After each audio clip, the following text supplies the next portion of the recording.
நீங்க முருகனை கும்பிட ஆரம்பிச்ச பிறகு இந்த ஒரு தப்பை மட்டும் பண்ணிடாதீங்க. ஆமாம், எல்லாருமே அவரோட சோதனையில இருந்து தான் வந்திருக்கோம். நீங்க ஏதாவது ஒண்ணு அவர்கிட்ட வேணும் அப்படின்னு வேண்டிக்கிட்டு கேக்குறீங்க அப்படின்னா முதலில் முருகன் என்ன செய்வார் தெரியுமா? உங்களை ரொம்பவே சோதிப்பாரு. எப்படி அந்த சோதனை இருக்கும் அப்படின்னா, நீங்க எதை கேட்டு அவர்கிட்ட வந்தீர்களோ, எதுக்காக அவரை வேண்ட ஆரம்பிச்சீங்களோ அது வேண்டவே வேண்டாம் அப்படின்னு சொல்ற அளவிற்கு உங்களை போட்டு சோதிப்பாரு.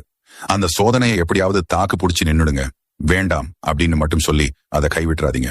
முதல்ல ஒன்றை ஞாபகம் வச்சுக்கோங்க. எந்த ஒரு பொருளும் நமக்கு ஈஸியா கிடைச்சிட்டா நமக்கு அதோட அருமை தெரியாது. அதே ஒரு விஷயம் நமக்கு ரொம்ப கஷ்டப்பட்டு பல தோல்விகளுக்கு அப்புறம் கிடைக்கிறது அப்படின்னா அதோட அருமை நமக்கு நல்லாவே புரியும். அது மாதிரிதான் முருகன் மேல் இருக்கும் நம்பிக்கையும். நீங்க கேட்ட உடனே அவர் அதை செய்து விட்டார் உங்களுக்கு. அதோட அருமை என்னைக்குமே புரியாது. அவரது பக்தர்களை அவர் எப்போதுமே கைவிடவே மாட்டாரு. முருகன் பக்தன் அப்படின்னா சும்மா இல்லை. வாழ்க்கை அப்படி ஒன்றும் எளிது இல்லை. அதுல கஷ்டம், நஷ்டம், துன்பம், இன்பம், துயரம் இப்படி எல்லாம் கலந்துதான் இருக்கும் என்றைக்குமே. இதை நாம் தான்